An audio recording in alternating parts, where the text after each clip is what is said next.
propose de mener une véritable enquête sur vous-même. C'est pour cela qu'il y aura exceptionnellement un peu moins de théorie et un peu plus de jeu, car pour se connaître, il faut se pencher longuement sur la question. Réfléchir à l'essence de ce qui vous met en mouvement, vous donne envie, comble vos besoins, c'est trouver les fondations de votre Ikigai. Alors, est-ce que vous êtes prêts? Prêts et prêtes? Donc ici, c'est le chapitre « Réfléchissons un peu ».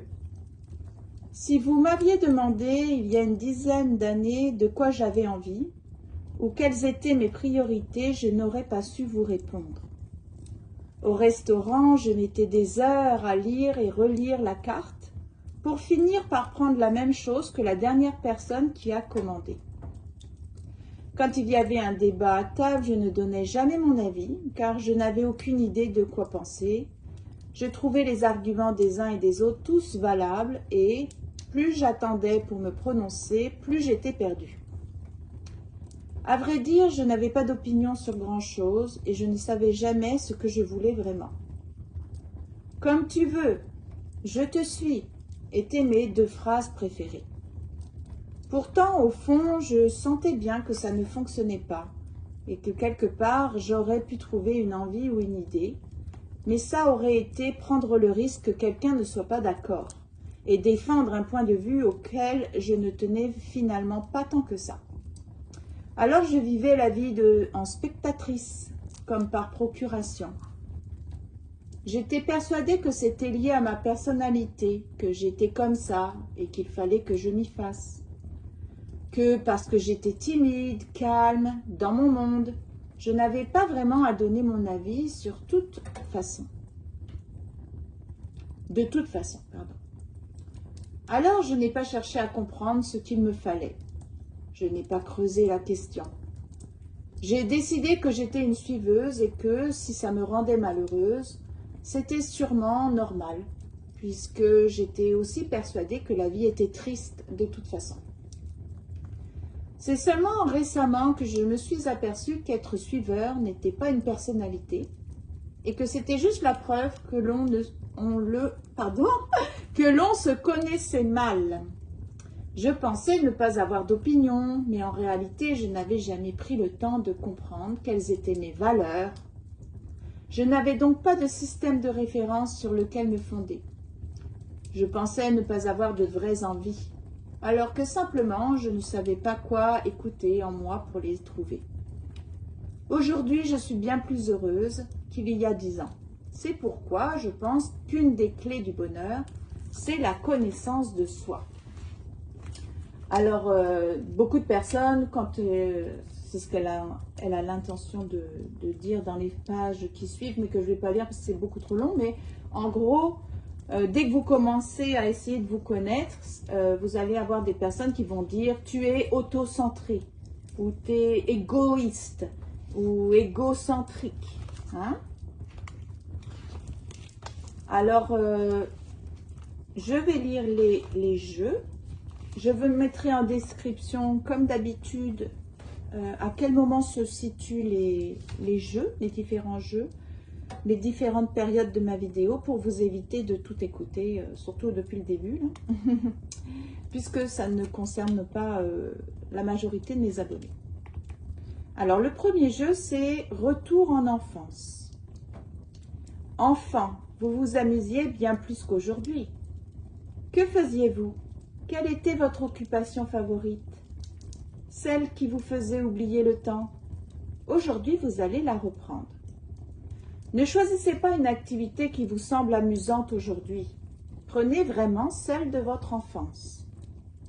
Si l'activité de votre enfance fait toujours partie de votre vie de manière importante, par exemple, c'est devenu votre métier ou votre loisir principal, essayez d'en trouver une autre pour bénéficier des résultats de cet exercice.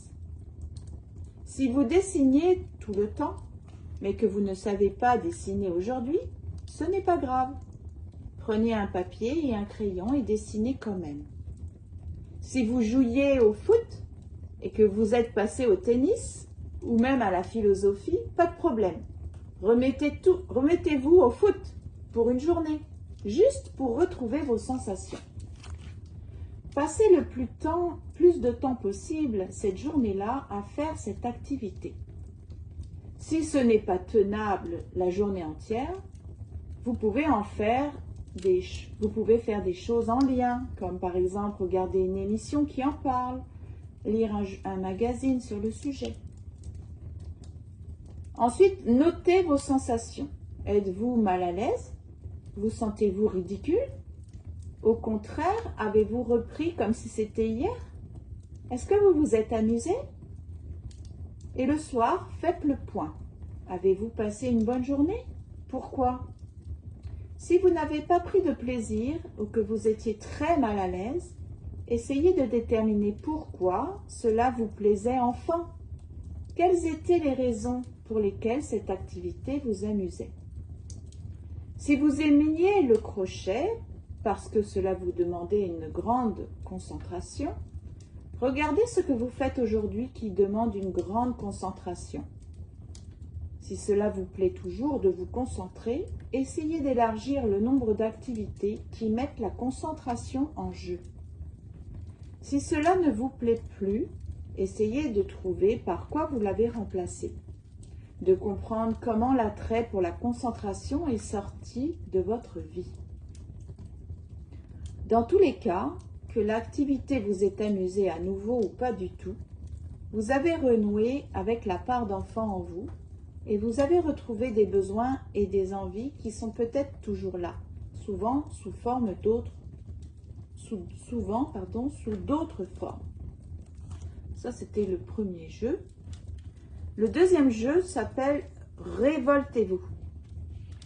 Aujourd'hui, nous allons nous intéresser à ce qui vous révolte le plus pour comprendre votre système de valeurs, vos priorités.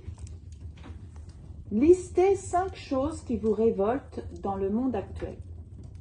Soyez le plus précis possible. Il ne faut pas hésiter à entrer dans les détails. Plutôt les femmes battues que l'oppression des minorités, par exemple. Cherchez vraiment ce qui vous rend malade, vous donne envie de tout casser, les causes pour lesquelles vous pourriez vous mettre en action, voire casser des genoux. Derrière chacune de vos révoltes, cherchez la valeur principale qui vient déranger. Est-ce que c'est la justice? Est-ce que c'est la liberté? Est-ce que c'est la paix? Observez la liste des valeurs. Est-ce qu'il y en a une qui revient plus souvent ou plusieurs? Ce sont vos valeurs principales, celles au travers desquelles vous voyez votre vie. Mais les respectez-vous vraiment?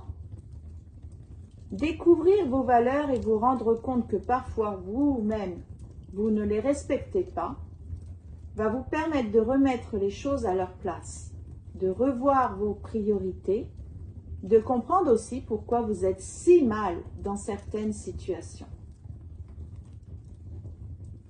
Troisième activité, c'est vos métiers de rêve cachent un secret. Il ne s'agit pas là de déterminer quel métier potentiel vous fait rêver, bien au contraire. Listez 5 métiers que vous auriez aimé faire dans une autre vie, des métiers qui vous font complètement fantasmer, mais qui, pour des raisons évidentes, ne sont pas prévus pour cette vie-là. Prenez ceux qui vous semblent les plus improbables. Danseuse étoile, équilibriste, top modèle, chanteur, aucune censure. Plus vous trouvez ça ridicule ou même un peu honteux, plus c'est intéressant. Une fois que vous avez vos 5 métiers, listez à côté de chacun les qualités qui, selon vous, sont indispensables pour pratiquer ces métiers. Attention, pas les compétences, vraiment les qualités. Par exemple, pour une danseuse étoile, on retiendra plutôt la rigueur que la souplesse, plutôt la créativité que le talent, plutôt la discipline que la technique. Cherchez bien, mais faites en fonction de ce que vous imaginez, pas en fonction de la réalité du métier, que vous le connaissiez ou pas. Ce qui compte, c'est votre projection, ce que vous y mettez. Observez cette liste de qualités. Cela vous évoque-t-il quelqu'un? Relisez votre liste en acceptant l'idée que ce sont les qualités que vous avez, que vous aimeriez développer encore plus. Si je vous avais demandé de lister vos qualités, ce ne serait probablement pas celle-là qui vous serait venue à l'esprit. Pourtant, ce sont vos atouts. Prenez-en conscience, apprivoisez-les, vous en aurez besoin. Le défi suivant, c'est joyeux. Aujourd'hui, c'est votre journée nationale de la joie. Votre seule obligation du jour, être joyeux. Ouh, le feu devient intense, hein?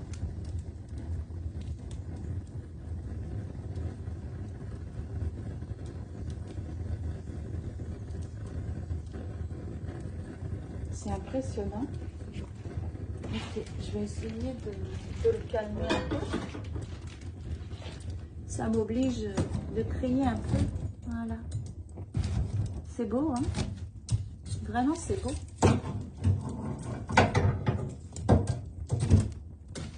Voilà, la braise est magnifique. Très, très beau. Je vous dis pas la chaleur que ça dégage. C'est impressionnant. Voilà, ça va peut-être être un peu moins... Ouf. Par contre, les flammes, elles vont haut. Hein? Elles vont... Ouais. Aïe, aïe, aïe. J'ai mis un peu trop de bûches, peut-être.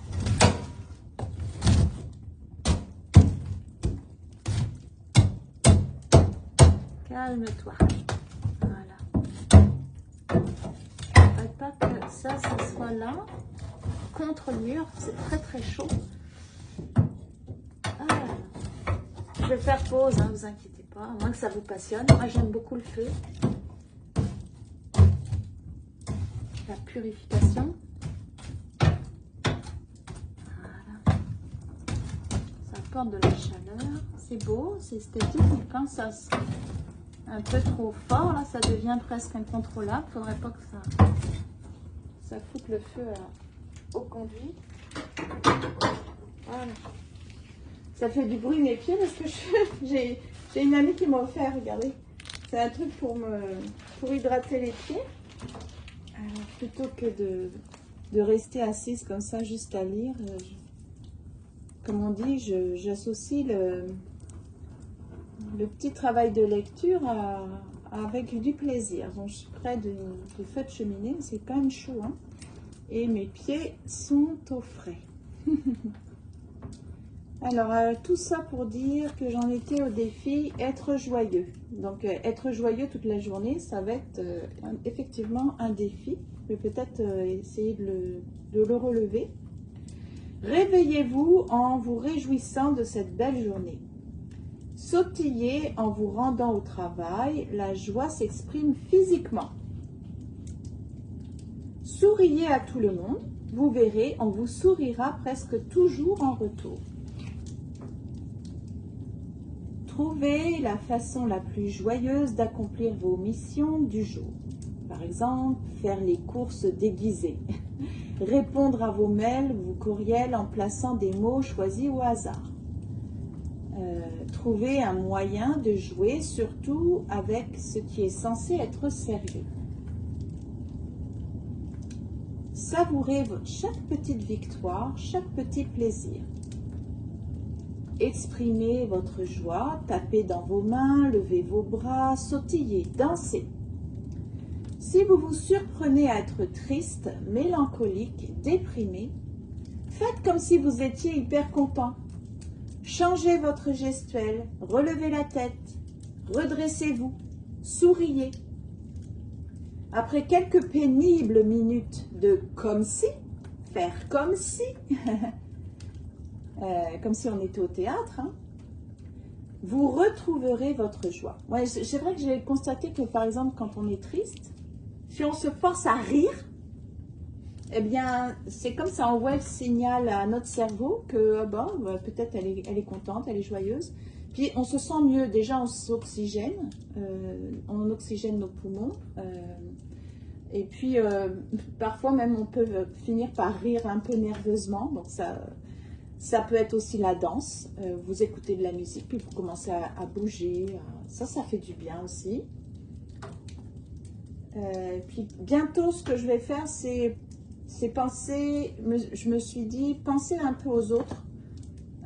Quand ça ne va pas pour nous, penser aux autres, ça évite de penser à soi uniquement et d'être focalisé sur ses problèmes. Donc là, je vous proposerai plus tard une activité. Ce sera une autre vidéo, mais j'ai déjà prévu ça. C'est, on va écrire sur des petites cartes des mots encourageants pour les autres. Et puis, on va leur donner.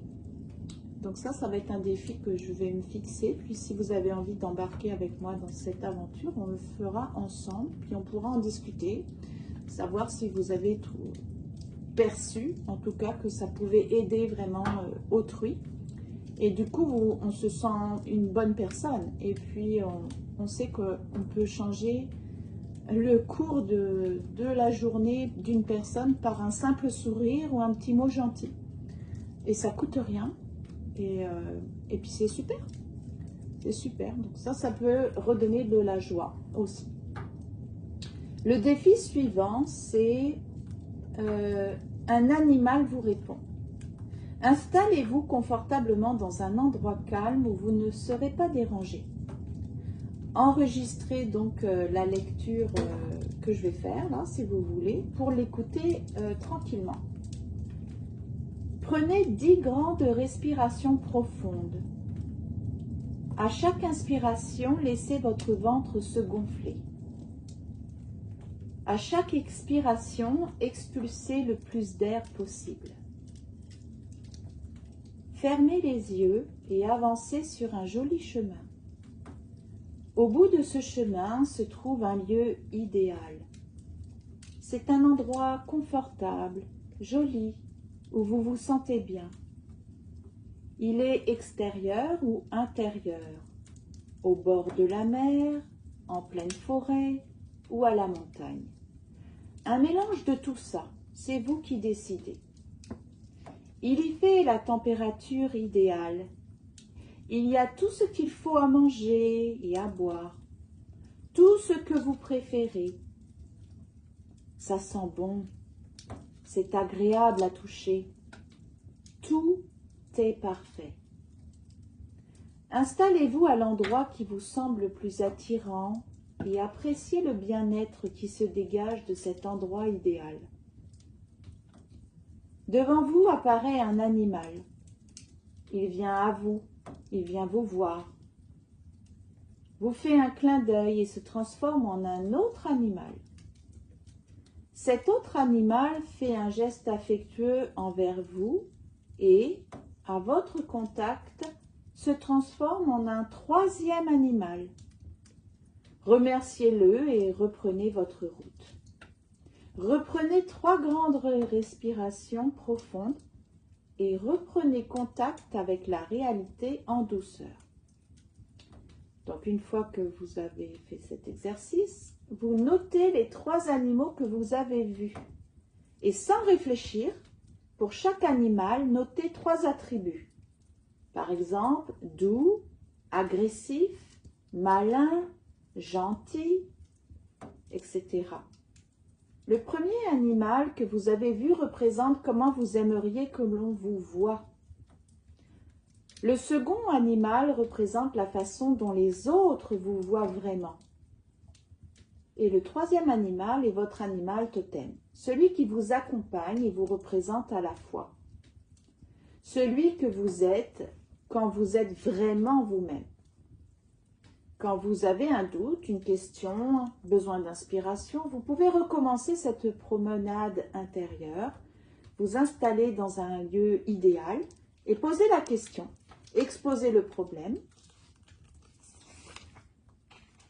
à votre animal et la solution devrait vous apparaître au cours de cette rencontre ou dans les jours qui suivent. Est-ce que c'est utile, n'est-ce pas? Alors, le jeu suivant, c'est l'écriture automatique. Tout est en vous. Le seul défi à relever est de découvrir ce qui se cache au fond de vos hontes, de vos doutes, de vos masques. Un bon moyen d'y parvenir, c'est d'écrire sans censure. Alors prenez un cahier et un stylo pour chaque mot de la liste suivante. Vous allez écrire sans réfléchir 3 autres mots qui vous évoquent très spontanément. Ne trichez pas. Commencez par recopier chaque mot en laissant de l'espace à côté pour écrire vos réactions. La liste des mots étoile, ok, il faut écrire étoile, avion, chat, cheveux, maison, artiste, sentiment, étonnant. Donc je répète, étoile, avion, chat, cheveux, maison, artiste, sentiment, étonnant. De la même manière, pour chaque question de la liste suivante, répondez par 3 mots, sans aucune réflexion, en écrivant immédiatement, même si la réponse vous semble absurde ou à côté de la plaque. C'est un exercice un peu compliqué, hein? J'espère que vous le comprenez. Commencez par recopier chaque question en laissant la place pour vos 3 mots à côté. Alors, voici les questions. Qu'est-ce qui est essentiel pour vous? Qu'est-ce qui vous guide? Quelle est votre mission? Quels sont vos atouts? Que voulez-vous transmettre au monde? Je répète les questions. Qu'est-ce qui est essentiel pour vous? Qu'est-ce qui vous guide? Quelle est votre mission? Quels sont vos atouts? Que voulez-vous transmettre au monde? Puis relisez vos réponses. Qu'est-ce que cela vous apprend sur vous? Êtes-vous surpris ou surprise par vos réponses? Certaines ont-elles un écho particulier? Vous pouvez utiliser cette méthode proposée dans les réunions créatives pour trouver des solutions à vos soucis. Posez par écrit votre question et répondez-y par 3 mots spontanés. Tout est en vous. Ok. Le jeu suivant, c'est même pas peur. Brrr, ça vous fait froid dans le dos? Vous fuyez? Et si vos peurs pouvaient au contraire être très intéressantes à explorer? Listez les 5 choses qui vous font le plus peur dans la vie en général en essayant d'être le plus ou la plus précise possible. Mettez-les dans l'ordre d'importance, de la plus terrible frayeur à la moins perturbante. Voyez si vous pouvez en réunir certaines. Par exemple, la peur de la mort et la peur du noir se rejoignent dans la peur de l'inconnu. Pour chacun de vos ensembles de peurs, essayez de comprendre le besoin qui se cache derrière. Quand on a peur de parler en public, par exemple, c'est que l'on a peur du jugement des autres. Donc, on a besoin de leur approbation. Mais où peut-on la trouver? En se confrontant à cette peur, justement, en parlant à des publics de plus en plus larges, de 2 personnes à table en famille, à 6 copines au déjeuner, à 20 collègues en salle de réunion. Petit à petit, on comble son besoin et on minimise sa crainte. Alors, voici des exemples de peur versus le besoin. Si on a peur de la mort, ça veut dire qu'on a peur de l'inconnu. Et donc, on a besoin d'être rassuré. Si on a peur du vide, c'est qu'on a peur de l'absence. Donc, on a besoin d'être entouré. Si on a peur de l'avion, c'est qu'on a peur de perdre le contrôle de la situation. Donc, on a besoin de lâcher prise. Si on a peur de souffrir, c'est qu'on a peur des émotions. Donc, on a besoin de s'accepter. Quand vous aurez trouvé le besoin derrière votre peur, vous ne saurez pas forcément comment le combler, mais ce n'est pas grave. C'est déjà un très grand pas de connaître ce qui vous manque. Bravo. Ok. Donc, ça peut prendre un peu de temps, mais je pense que cet exercice est vraiment super utile. Vraiment, et très, très bien pensé. Je sais que je le ferai aussi. Le défi bonus s'appelle l'appel à vos amis. Alors aujourd'hui, vous allez apprendre ce que les autres pensent de vous. Vous allez voir, c'est beaucoup plus facile et naturel que vous l'imaginez. Listez les gens autour de vous dont vous vous sentez proche et qui vous inspirent, que vous admirez pour une raison ou pour une autre. Téléphonez aux 5 personnes les plus proches de vous dans cette liste. Demandez-leur ce qu'ils aiment chez vous. Proposez-leur de vous répondre spontanément sans réfléchir. Puis demandez-leur s'il y a quelque chose qu'ils vous envient. Très particulier. Notez bien ce que l'on vous dit pour ne pas le déformer par la suite et en garder une trace fiable. Vous avez qu'à enregistrer. Comparez ce que vous ont dit les uns et les autres. Y a-t-il des choses qui reviennent? Des qualités que beaucoup vous trouvent? Rien de plus stimulant pour votre confiance en vous que d'entendre des compliments et éloges de la bouche de ceux qui vous admirent. Ou de ceux que vous admirez plutôt. Accessoirement, vous venez d'apprendre quelles sont vos qualités les plus visibles. Vous en avez plein d'autres. Celles-ci sont celles que vous commencez à exprimer. Bon, ce n'est pas forcément évident comme exercice. Vous me direz ce que vous en pensez. Un autre jeu s'appelle le jardin secret. Nous cultivons tous un jardin secret. Peu d'entre nous, pourtant, sont allés le visiter. Installez-vous confortablement dans un endroit calme. Passez-vous ce texte enregistré sur votre téléphone, par exemple. Prenez 10 grandes respirations profondes. À chaque inspiration, laissez votre ventre se gonfler. À chaque expiration, expulsez le plus d'air possible. Fermez les yeux et avancez sur un joli chemin.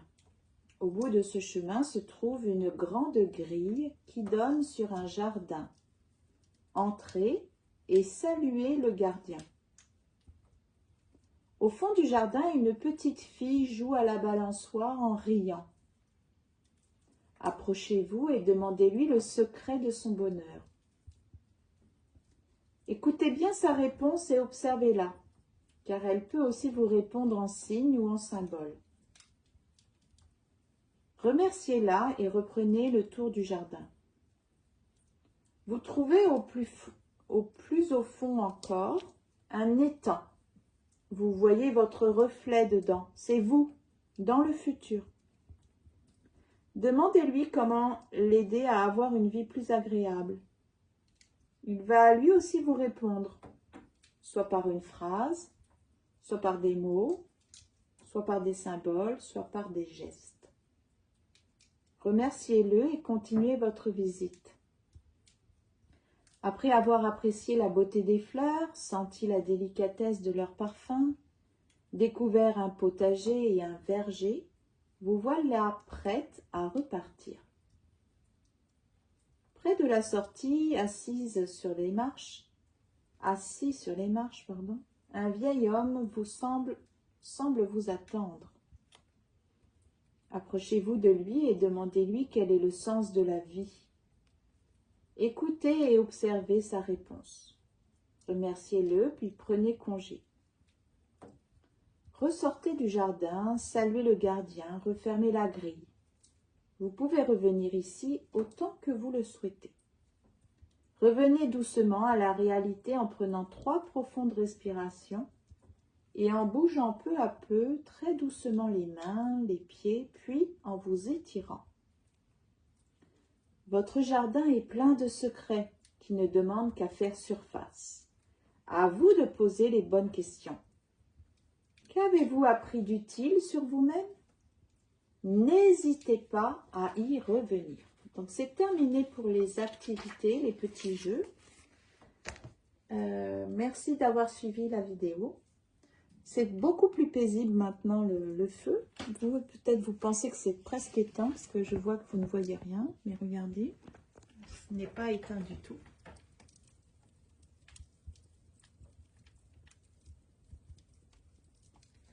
Donc sur ce, je vous souhaite une belle journée. Prenez bien soin de vous.